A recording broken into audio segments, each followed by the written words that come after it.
गर फिरदौस बार रूहे जमीनस्त हमीनस्तो हमीनस्तो हमीनस्त। সুফি কবি আমির খসরু সত্যই বলেছিলেন, পৃথিবীতে স্বর্গ যদি কোথাও থেকে থাকে তা এখানেই আছে।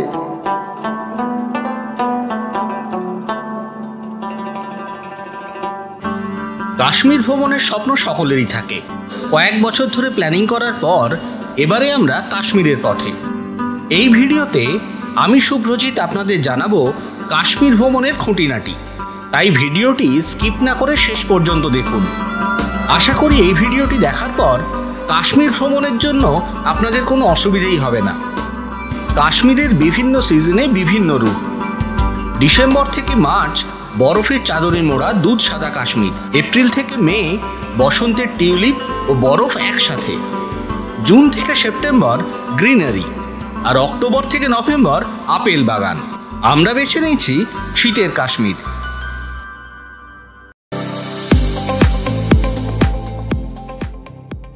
কিভাবে যাবেন? কলকাতা থেকে কাশ্মীর আসতে হলে কলকাতা স্টেশন থেকে জম্মু তাওয়াই এক্সপ্রেস অথবা হিমগিরি এক্সপ্রেসে পৌঁছাতে হবে জম্মু, অথবা হাওড়া থেকে দিল্লি ও দিল্লি থেকে শ্রীমা বৈষ্ণোদেবী কাটরা বন্দে ভারত এক্সপ্রেসে চলে আসুন জম্মু অথবা কাটরা। এখান থেকে গাড়িতে পৌঁছে যান শ্রীনগর অথবা পেহেলগাম। তবে কয়েকদিনের মধ্যে চালু হতে চলেছে দিল্লি শ্রীনগর বন্দে ভারত এক্সপ্রেস, যা মাত্র 8 ঘন্টায় আপনাকে পৌঁছে দেবে দিল্লি থেকে শ্রীনগর। এছাড়া ফ্লাইটেও কলকাতা থেকে ডাইরেক্ট শ্রীনগর পৌঁছে যেতে পারেন। পূর্বা এক্সপ্রেস আমাদের দিল্লিতে নামালো সকাল 7টা। আমাদের জম্মুর বন্দে ভারত ছাড়বে বিকেল 3টে। তাই এই সময়টা নষ্ট না করে স্টেশনে লাগেজ রুমে লাগেজ রেখে আমরা বেরিয়ে পড়লাম দিল্লির কিছু বিখ্যাত জায়গা ঘুরে দেখব বলে। এর জন্য স্টেশন থেকেই পেয়ে যাবেন লোকাল ক্যাব। আমরা দেখে নিলাম রাজঘাট,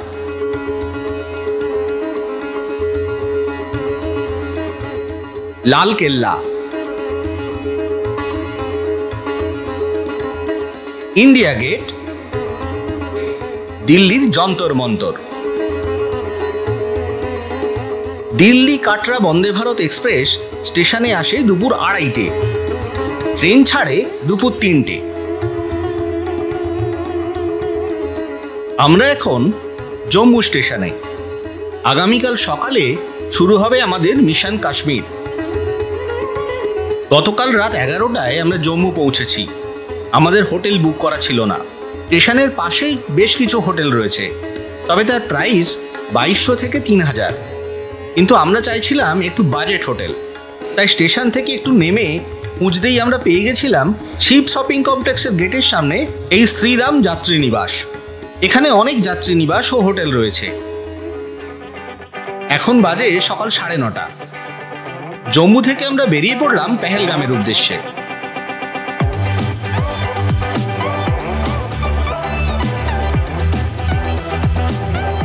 জম্মু থেকে কয়েক ঘন্টা ড্রাইভ করে আমরা পৌঁছলাম প্রেমদি হাট্টি হাইওয়ে ধাবা। এখানে সেরে নিলাম সকালের ব্রেকফাস্ট, আলুর পরোটা আর সাথে কাশ্মীরের স্পেশাল কাওয়া। ডক্টর শ্যামাপ্রসাদ মুখার্জি টানেল, এর দৈর্ঘ্য 9.28 কিলোমিটার। পাশ দিয়ে বয়ে চলেছে চিনাব বা চন্দ্রভাগা নদী।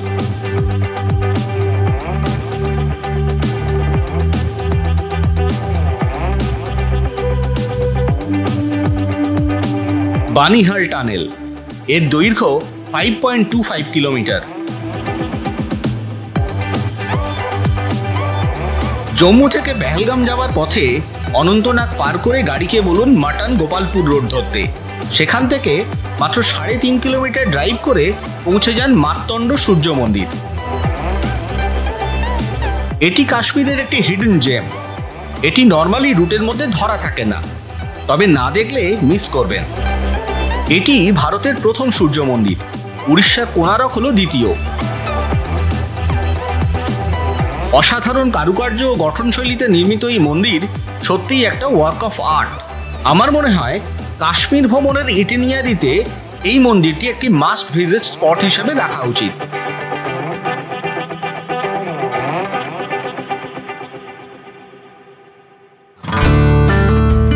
সূর্য মন্দির দেখে আমরা চললাম পেহেলগামের পথে। এখান থেকে পেহেলগামের দূরত্ব 40 কিলোমিটার, সময় লাগে প্রায় 1.5 ঘন্টা। কলকাতা থেকে আমাদের সাথে যোগাযোগ হয় নূর মোহাম্মদ সাহেব বা নূর চাচার। ইনি কাশ্মীরের একজন বোনাফাইড ট্যুর অপারেটর। কম খরচে সুন্দরভাবে কাশ্মীর ঘুরতে হলে যোগাযোগ করতে পারেন। ফোন নাম্বার ডেসক্রিপশন বক্সে দেওয়া রইল। ভূস্বর্গ ভ্রমণের একটি প্রধান আকর্ষণ হলো এই পেহেলগাম ভ্যালি। ভ্যালির মাঝখান দিয়ে বয়ে চলেছে লিডার নদী। পেহেলগামের প্রধান স্পটগুলি হলো বৈশরণ ভ্যালি, আরু ভ্যালি, চন্দনবাড়ি ও বেতাব ভ্যালি। আমরা পেহেলগাম পৌঁছালাম বিকেল 3টে। আগামী 2 দিনের জন্য পেহেলগামে আমাদের ঠিকানা হোটেল মুলন্যার। এখানে বিভিন্ন প্রাইস রেঞ্জে প্রচুর হোটেল আছে। যেহেতু এখানে ঠান্ডা বেশি, তাই অবশ্যই দেখে নিতে হবে ইলেকট্রিক ব্ল্যাঙ্কেট আছে কিনা। আমাদের ট্যুর প্যাকেজে ইনক্লুড আছে গাড়ি, হোটেল, ব্রেকফাস্ট ও ডিনার। ছবির মতো সুন্দর এই পেহেলগাম ভ্যালি। পেহেলগাম পৌঁছেই দেখে নিন বৈশরণ ভ্যালি। পেহেলগাম ভ্যালি থেকে বৈশরণ ভ্যালির দূরত্ব 4.5 কিলোমিটার। তবে রাস্তা ভীষণ খারাপ ও কাদায় ভর্তি, তাই এখানে পৌঁছাতে একমাত্র ভরসা পনি। তবে ভালোভাবে দরদাম করে তবে ঘোড়া নিন।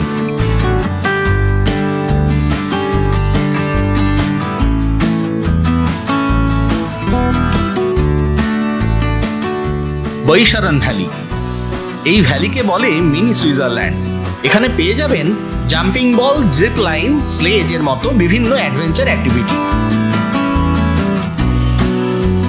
এটা হলো পেহেলগাম ট্যাক্সি স্ট্যান্ড। এই ট্যাক্সি ইউনিয়নের অফিস থেকে বুক করতে হবে আগামীকালের সাইট সিনের গাড়ি। এখানে লোকাল সাইট সিন করতে আপনাকে এখানকার লোকাল গাড়ি বুক করতে হবে। এর রেট চার্ট ফিক্সড। হোটেলের রিসেপশনে বললেও তারাও গাড়ি ঠিক করে দিতে পারে। বিকেলবেলা পায়ে হেঁটে ঘুরে নিন আশপাশের এলাকা। সন্ধ্যাবেলা পেহেলগামের রাস্তার দুধারে পেয়ে যাবেন বিভিন্ন রকম পকোড়া ও স্ট্রিট ফুড। ঠান্ডা বাড়ছে, চা পকোড়া খেয়ে আমরা ঢুকে পড়লাম হোটেলে। আজ পেহেলগামে আমাদের দ্বিতীয় দিন। গতকাল রাতে টেম্পারেচার নেমেছিল -11। এখানকার লোকাল গাড়ি আমাদের হোটেল থেকে পিক আপ করলো সকাল 10টায়। পেহেলগামের দ্বিতীয় দিনে আজ আমরা দেখব আরু ভ্যালি, চন্দনবাড়ি ও বেতাব ভ্যালি। টাটা সুমো গাড়িতে আমাদের প্যাকেজ পড়েছে 2700 টাকা। আরো বিভিন্ন রকমের গাড়ি ও স্পট অনুযায়ী প্যাকেজের হেরফের আছে। আমরা এখন আরু ভ্যালির পথে। পেহেলগাম থেকে আরু ভ্যালির দূরত্ব 13 কিলোমিটার।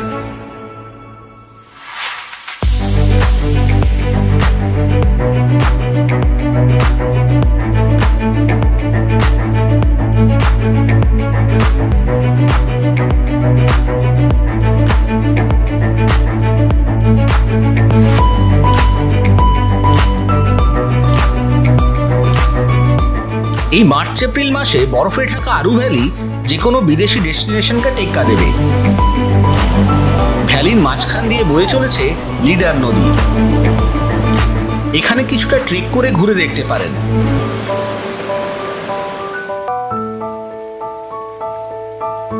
আরু ভ্যালি দেখে গাড়ি ছুটে চলল চন্দনবাড়ির দিকে।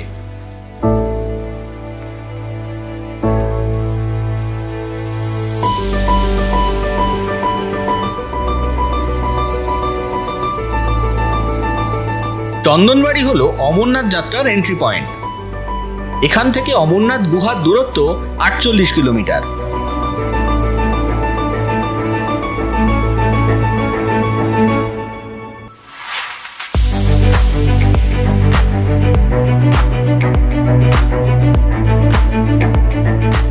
বরফে ঢাকা পাইন বনের মধ্য দিয়ে লিডার নদীর রূপ সত্যিই মনমুগ্ধ করে। এবারে আমাদের গন্তব্য বেতাব ভ্যালি।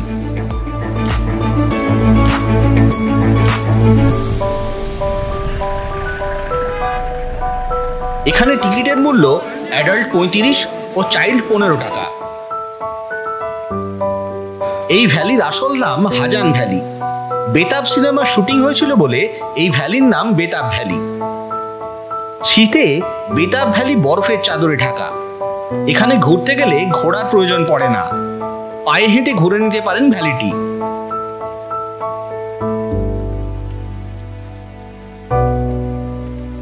ভ্যালিতে ঘুরতে ঘুরতে ক্লান্ত হয়ে পড়লে পেয়ে যাবেন কফি, ম্যাগি, পপকর্ন ইত্যাদির দোকান।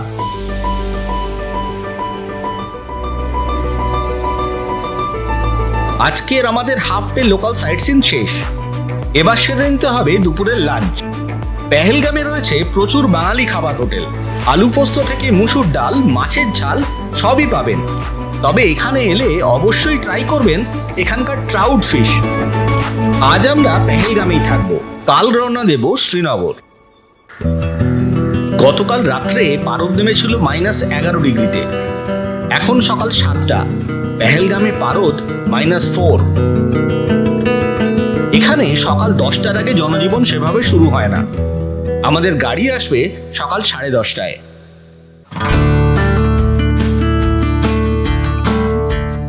আমরা বেরিয়ে পড়লাম শ্রীনগরের পথে। রাস্তায় নামলাম একটি আপেল বাগানে। যদিও গাছে পাতা নেই, তবে এখানে বিক্রি হচ্ছে আপেলের জুস।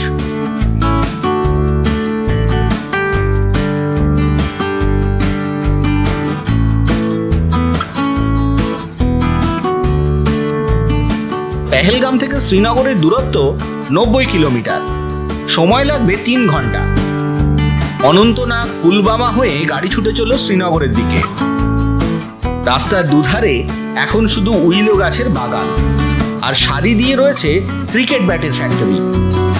এখান থেকে কিনে নিতে পারেন বিভিন্ন দামের ব্যাট। এছাড়া রয়েছে কাশ্মীরি ড্রাই ফ্রুটসের দোকান। কিনে নিতে পারেন কেশর, শিলাজিৎ ও কাওয়া মশলা। লিডার নদীর পরিবর্তে পাশে এখন ঝিলম নদী। আমরা পৌঁছলাম শ্রীনগর শহরে। শহরটির প্রধান আকর্ষণ ডাল লেক ও তার হাউসবোট।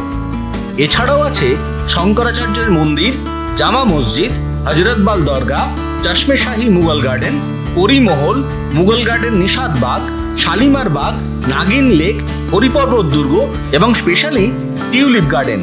যদিও এই বাগান খোলে মার্চ মাসের শেষ সপ্তাহে। শ্রীনগরে আমাদের আগামী 3 দিনের ঠিকানা হোটেল কাজা। আমাদের প্যাকেজে ইনক্লুড আছে হোটেল, গাড়ি, ব্রেকফাস্ট, ডিনার ও শেষ দিনের হাউসবোট। এখানে আছে অনেক বাঙালি খাবার হোটেল। লাঞ্চ সেরে আমরা বেরিয়ে পড়লাম শঙ্করাচার্যের মন্দির দেখতে। শঙ্করাচার্যের মন্দির সমতল থেকে 1000 ফুট উচ্চতায় তাকতে সুলেমান পাহাড়ের চূড়ায় অবস্থিত।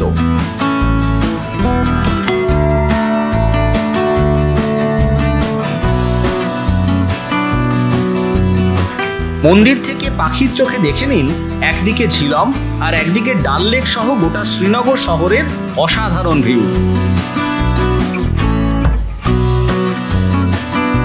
সন্ধ্যের সময় ডাল লেকের ধারে বসে জমজমাট বাজার। কাশ্মীরি ক্রাফট থেকে শুরু করে ড্রাই ফ্রুটস, আখরোট, গরম জামা সবই পাওয়া যায়। এখানে কিছু সময় কাটিয়ে আমরা হোটেলে ফিরলাম।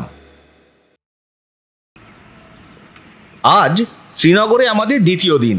এটি হলো হরিপর্বত দুর্গ। বর্তমানে এটি একটি টুরিস্ট স্পট। আজ আমরা যাব সোনমার্গ। শ্রীনগর থেকে সোনমার্গের দূরত্ব 80 কিলোমিটার, সময় লাগবে প্রায় 2 ঘন্টা।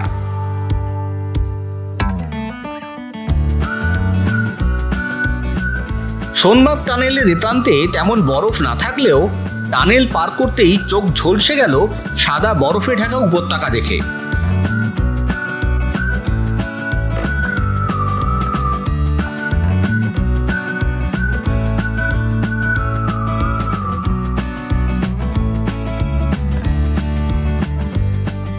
এখানকার প্রধান আকর্ষণ হাজিবাস গ্লেশিয়ার।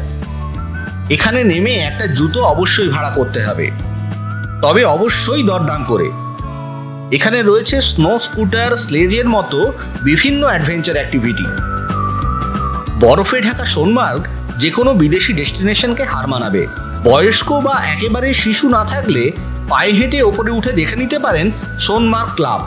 এখন মার্চ মাসের শুরু, তাই পুরো উপত্যকা বরফে ঢাকা।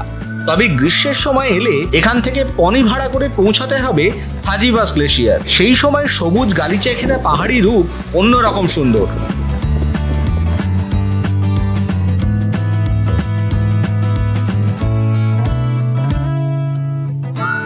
শ্রীনগরের প্রধান বাজার এলাকা হলো এই লাল চক। শহরের মাঝে জমজমাট এই বাজার এখানকার শপিং ডেস্টিনেশন। অটো নিয়ে অনায়াসে ঘুরে আসতে পারেন এই লাল চক। শ্রীনগরে আরেকটি জমজমাট জায়গা হলো খেয়াম চক। এটি হলো শ্রীনগরের ফুড ডেস্টিনেশন। ওয়াজওয়ান থেকে গোস্তাবা এবং বিভিন্ন ধরনের কাবাব সবই পাওয়া যায় এই খেয়াম চকে। দামও বেশ রিজনেবল।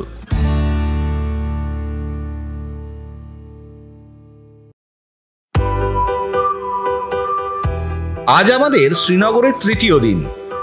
আজ আমরা যাব গুলমার্গ। শ্রীনগর থেকে গুলমার্গের দূরত্ব 51 কিলোমিটার।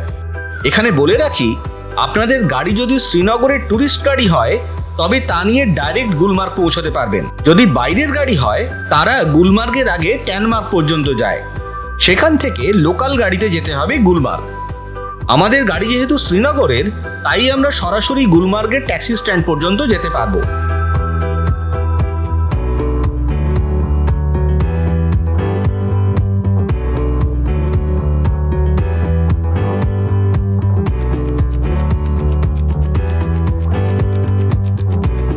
এই ট্যাক্সি স্ট্যান্ডেই রয়েছে জ্যাকেট ও জুতো ভাড়া দেওয়ার দোকান। দরদাম করে নিয়ে নিন। এখান থেকে গুলমার্গের গন্ডোলা বেস প্রায় 1 কিলোমিটার। অনায়াসে পায়ে হেঁটে যাওয়া যায়। মিনিট 10 পায়ে হাঁটা পথে পৌঁছে যাবেন গন্ডোলা বেস। গুলমার্গের দুটি ফেজ।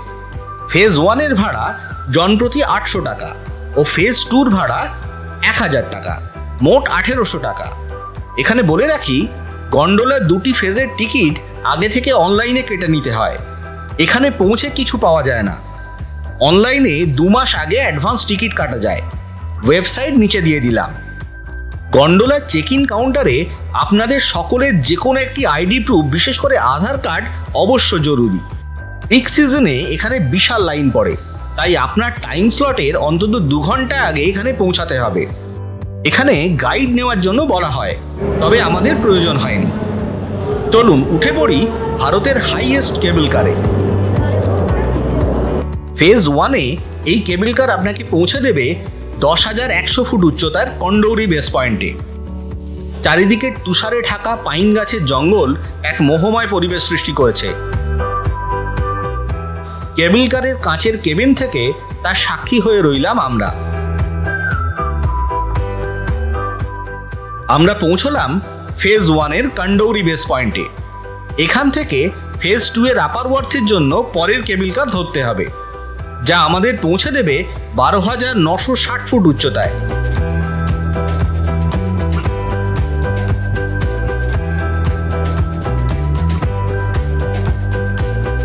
আমরা পৌঁছলাম আপার ওয়ার্থে। স্বর্গ বুঝি এটাই। দূরে দেখা যায় দিগন্ত বিস্তৃত পীরপঞ্জিল পর্বতমালা, সাথে নাঙ্গা পর্বতের অপরূপ ভিউ।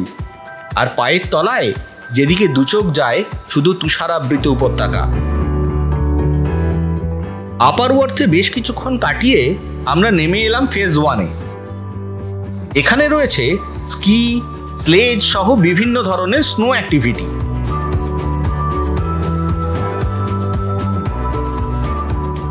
বলে রাখি, ফেজ 1 এবং ফেজ 2 কোনো জায়গাতেই সময়ের কোনো ব্যাপার নেই।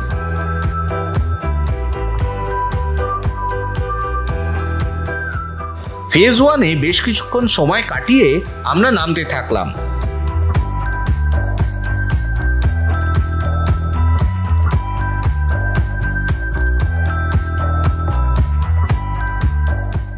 আমরা ফিরে চললাম শ্রীনগরের পথে। অফবিট কাশ্মীরের আরো একটা হিডেন জেম হলো দুধ পাথরি। শ্রীনগর থেকে দূরত্ব 42 কিলোমিটার। মার্চ মাসের শীতে এখানে তাপমাত্রা হিমাঙ্কের নিচে, ফলে দুধ পাথরি বর্তমানে দুধের মতোই সাদা। তবে গ্রীষ্মে এর সবুজ রূপ মন ভরিয়ে দেবে।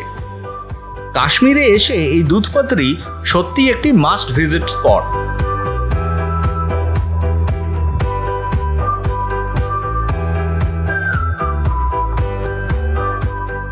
আজ আমরা থাকবো হাউস বোটে। কাশ্মীরের প্রধান আকর্ষণ ডাল লেক, আর তার প্রধান আকর্ষণ হলো এখানকার হাউস বোট। আমরা থাকবো নিউ ফ্লাওয়ার গার্ডেন নামের এই হাউস বোটে।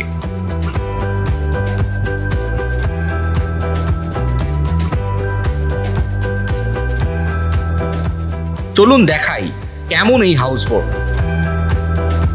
এটা হলো বসার ঘর, অসাধারণ ইন্টেরিয়ার।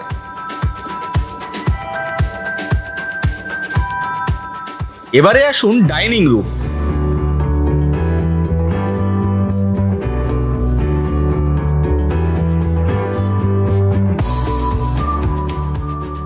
এবার প্রথম বেডরুম, বেশ কোজি। ঠান্ডায় কাঠ জেলে ঘর গরম রাখার ব্যবস্থা রয়েছে, এর চার্জ আলাদা। পরিষ্কার পরিচ্ছন্ন বাথরুম। এবার চলুন দ্বিতীয় বেডরুমে। হ্যালো ম্যাডামেরা। হাই, আমরা আজকে সবাই হাউস বোটে। হাউস বোটের নামটা কি ছিল? ফ্লাওয়ার গার্ডেন বা সামথিং কিছু, বাট দারুণ মজা, খুব সুন্দর সাজানো, রাজকীয় ব্যাপার। লাগেজ রেখে আমরা বেরিয়ে পড়লাম শিকারা রাইডে। ডাল লেক প্রায় 18 বর্গ কিলোমিটার এলাকা জুড়ে বিস্তৃত। এটি এখানকার মানুষদের জীবিকার মূল কেন্দ্র। ডাল লেকে সবকিছুই ফ্লোটিং। ফ্লোটিং চা coffee kahwa, floating fruit salad, floating হুক্কা পার্লার, ফ্লোটিং ফুলের দোকান। এটা হলো এখানকার মিনা বাজার, এটাও ফ্লোটিং। কাশ্মীরি হ্যান্ডক্রাফট থেকে শুরু করে পশমিনা, শীতের পোশাক সবই পাবেন এই ফ্লোটিং বাজারে। এছাড়াও এখানকার আরেকটি আকর্ষণ হলো ভোরের ফ্লোটিং সবজি বাজার। এর জন্য আগে থেকে শিকারা ঠিক করে রাখতে হয়। ভোর 4টে বসে এই সবজি বাজার। এখানে মোট 21টি ঘাট আছে, তবে প্রথম দিকের ঘাটের হাউসবোটগুলির দাম বেশি, তবে 11 নম্বর ঘাট থেকে শেষের দিকের ঘাটের হাউসবোটগুলি রিজনেবল। শিকারার রেটও দরদাম করে নিতে হবে, পার হেড 200 টাকা। এই হিসেবে আমরা ডিল করলাম ফর 45 মিনিটস। ডাল লেকের আর একটা সৌন্দর্য হলো এখানকার সানসেট। শুনেছিলাম সূর্যাস্তের সময় নাকি ডাল লেকের জল লাল হয়ে যায়, তাই কাশ্মীরে এলে ডাল লেকের সূর্যাস্ত কোনোভাবেই মিস করবেন না। আজ আমাদের রাত্রিবাস এই ভাসমান হাউস বোটে।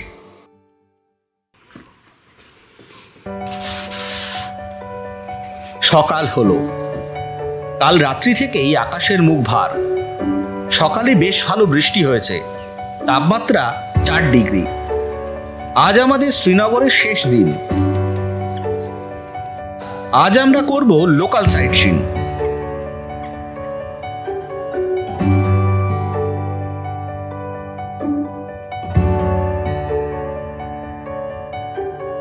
সকাল 10টা নাগাদ আমরা বেরিয়ে পড়লাম সাইট সিন করতে। যদিও ওই মার্চ মাসের শুরুতে বাগানগুলি রুক্ষ পাতাবিহীন, তবুও দেখে তো যেতে হবে। মুঘল আমলের বাগানগুলি সবই এই ডাল লেক ঘিরে। এখানে সব স্পটের টিকিট মূল্য অ্যাডাল্ট 35 ও চাইল্ড 15 টাকা। Jawaharlal Nehru botanical garden. এই বাগানে রয়েছে প্রায় 1.5 লক্ষ ডেকোরেটিভ গাছ, এছাড়াও ওক চিনারের মতো বিশাল আকার গাছের সংগ্রহ। Indira Gandhi Memorial tulip garden. এটি এশিয়ার বৃহত্তম টিউলিপ বাগান। টিউলিপ বাগানে প্রায় 75 ধরনের টিউলিপ ফোটানো হয়। টিউলিপ ছাড়াও হাইসিন্থ, ড্যাফোডিলের মতো 46 ধরনের ফুল ফোটানো হয়ে থাকে। মার্চ মাসের শেষ থেকে মে মাসের শুরু পর্যন্ত এই বাগানে টিউলিপ উৎসব পালিত হয়। পরিমহল। এটি একটি 7 তলা বিশিষ্ট মুঘল বাগান, যা জাবারবান পর্বতের চূড়ায় অবস্থিত। এখান থেকে দেখা যায় পুরো ডাল লেক ও শ্রীনগরের প্যানোরামিক ভিউ। একটি অসাধারণ মুঘল আর্কিটেকচারের নিদর্শন হিসাবে দাঁড়িয়ে আছে এই পরিমহল।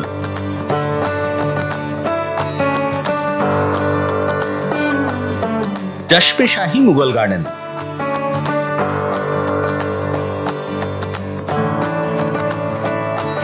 এই গার্ডেনের মধ্যে রয়েছে একটি ঝর্ণা, কাশ্মীরি ভাষায় যাকে বলে চশমা। তার থেকে এই বাগানের নাম হয়েছে চশমে শাহী। শীতের মরশুমে বাগানটি শুকনো, তবু এর সৌন্দর্য সত্যিই অসাধারণ। মুঘল গার্ডেন নিষাদ বাগ। এই বাগান থেকে পীরপঞ্জিল পর্বতমালা এবং নিচে ডাল লেকের অসাধারণ দৃশ্য দেখা যায়।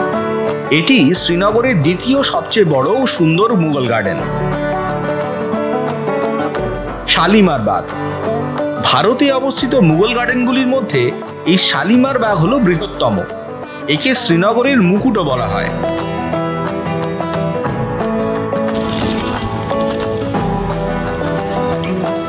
হজরতবাল দরগা। শ্রীনগর শহরের মধ্যে অবস্থিত মুসলিম সম্প্রদায়ের অন্যতম পবিত্র ধর্মস্থান এই হজরতবাল দরগা। ধর্মীয় মত অনুযায়ী এখানে হজরত মুহাম্মদের চুল সংরক্ষিত আছে।